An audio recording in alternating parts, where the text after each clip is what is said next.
Venice एक ऐसा शहर जो कला, इतिहास और वास्तुकला का एक जीता जागता म्यूजियम है। ये 118 आइलैंड्स को 400 ब्रिजेस से जोड़कर ऐसे खड़ा है जैसे वक्त को थाम लिया हो। इसकी खूबसूरती इसके कनाल्स और ब्रिजेस में है, गंडोला राइड्स में है, इसके शानदार बेसिलिका में है, लेकिन इसका जादू जल कर तय करने में है, जहां शायद शानदार ब्रांडेड स्टोर्स के बीच में आपको कोई अनकही अनसुनी कहानी मिल जाए। इसके गुमसुम गलियों में कोई मैस्करेड मास्क आपको खुद से मिला दे। वेलकम टू वेनिस, यूरोप का एक नमकीन शहर। ये एक प्यारा सा पोस्ट कार्ड नहीं है, एक मैजिक स्पेल है। So take it with a pinch of salt.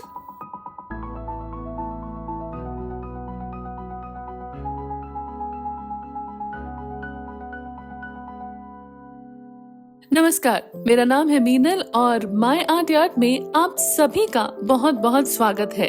मेरे इस ट्रैवल वीडियो में आप ना सिर्फ वेनिस के कुछ बेहतरीन नज़ारे देखेंगे बल्कि वाकई में वेनिस से रूबरू होंगे। तो देर किस बात की, लेट्स डाइव इन।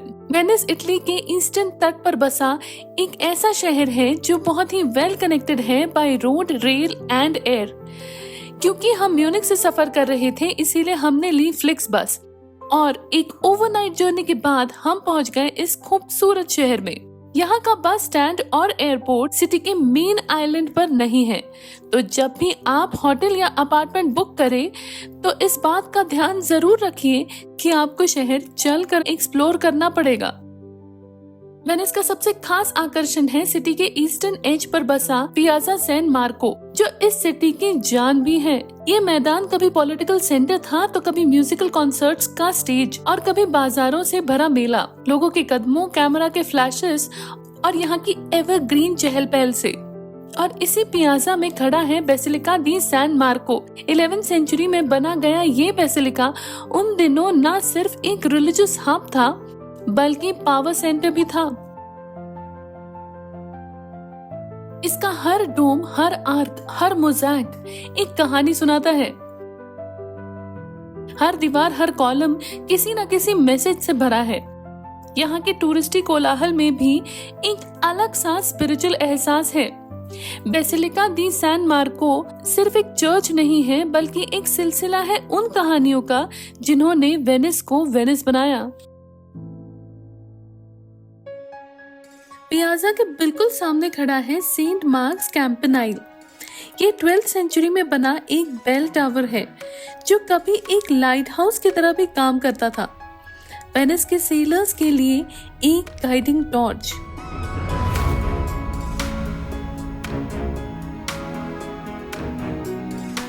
आज एक एलिवेटर ले जाता है आपको ऊपर और यहाँ से आप वेनिस के कनाल्स, ब्रिजेस और रूफ लाइन का पैनोरामिक व्यूज देख सकते हैं, जो कि फोटोग्राफी लवर्स के लिए एक पैराडाइज है।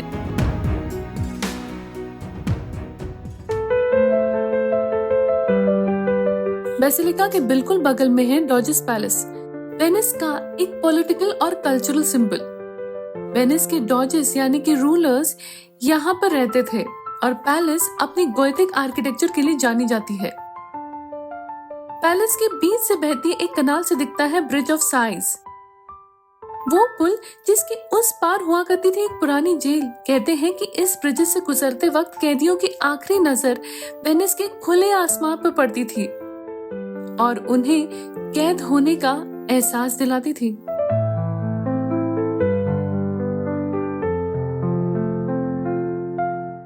वेनिस की गलियां जमीन पर नहीं बल्कि पानी पर है।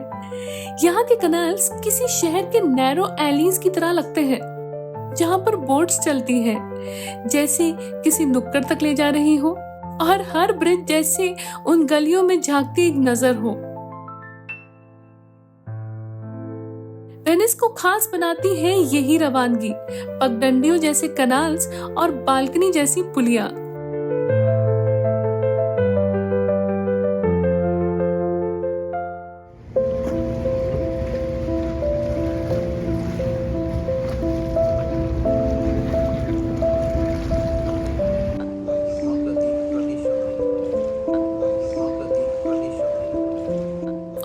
पानी की गलियों की सैर के बिना वेनिस का टूर अधूरा रह जाता है। इसीलिए एक गंडोला राइड लेना यहाँ का एक टाइमलेस रिचुअल है। ये सिर्फ एक राइड नहीं होती है, बल्कि एक एक्सपीरियंस है।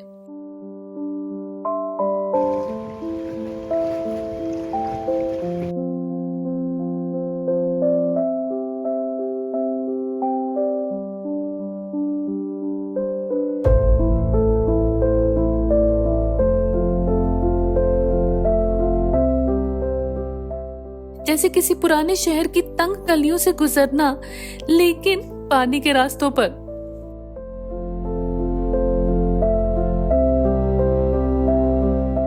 और अब हम आ गए हैं हमारे आखिरी पड़ाव पर, रियाल्टो ब्रिज।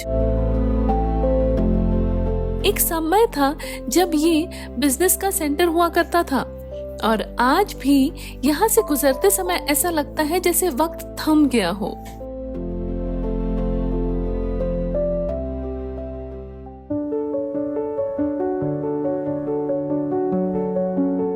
और अगर थोड़ा समय और है तो मुरानो और बुरानो जैसे आइलैंड्स भी आप देख सकते हैं। मुरानो अपनी ग्लास फैक्ट्री और ग्लास आर्ट के लिए मशहूर है, और बुरानो अपनी रंग बिरंगी गलियों के लिए। लेकिन वो कहानी डिटेल में किसी और दिन के लिए। अगर आप वेनिस का प्रोग्राम बना रहे हैं तो ये है आपकी एक सॉर्टेड 3-day आइटिनरी। डे 1, अगर आप हमारी तरह सुबह सुबह पहुंच रहे हैं तो पहले ही चेक इन टाइम देख लीजिएगा। अगर देर है तो लगेज किसी क्लॉक रूम या कैफे में रखकर सीधा शहर एक्सप्लोर करना शुरू कीजिए। यहाँ सिर्फ मोटर बोट्स चलती है, कोई गाड़ी या टैक्सी नहीं। तो पहले दिन कनाल्स के साथ एक चलती फिरती मुलाकात हो। रियाल्टो ब्रिज देखे, गिलाटो के मजे ले, और शाम को सनसेट के साथ गंडोला राइड जरूर ले। डे 2, गर्मी में ट्रैवल कर रहे हो तो सुबह सुबह 8 बजे बेसिलिका और कैंपलिन पहुँच जाए। ठंडी हवा और थोड़ी कम भीड़ मिलेगी। लंच के लिए सिंपल टेक अवे पिज्जा ले, धूप से थोड़ी ब्रेक भी हो जाएगी। और शाम को निकल पड़े डॉजेस पैलेस और लगून साइड वॉक के लिए। डे 3, फेरी लेकर मुरानो की ग्लास फैक्ट्री देखें और बुरानो की रंग बिरंगी गलियां घूमकर वेनिस को अलविदा कहें। वेनिस की हर गली पोस्टकार्ड जैसी नहीं होती। कुछ दीवारें पानी से घिसी हैं तो कुछ अतीत के बोझ से छन्नी होने लगी है। लेकिन ये जगह बस देखने के लिए नहीं है, बल्कि हवाओं में घुले नमक को महसूस करने के लिए बनी है। तो भीड़ भाड़ में भी थोड़ा ठहर कर इसे जिए। उम्मीद है कि आपको आज का ये वीडियो बहुत पसंद आया होगा, और वेनिस मेरी नजरों से देखकर आपको बहुत मजा आया होगा। तो फिर देर किस बात की है, इसे लाइक ज़रूर कीजिएगा, ज़्यादा से ज़्यादा लोगों में इसे शेयर कीजिए, और सब्सक्राइब करना भूलिएगा मत। जब भी आप सब्सक्राइब करें तो प्लीज़ बेल आइकन ज़रूर प्रेस कीजिएगा, ताकि आपको हर नए वीडियो का नोटिफिकेशन तुरंत मिले। तो अगली बार एक नई कहानी, एक नई रचना लेकर मैं फिर हाजिर हो जाऊंगी। तब तक के लिए विदा लेना चाहती हूँ। धन्यवाद, फिर मिलेंगे।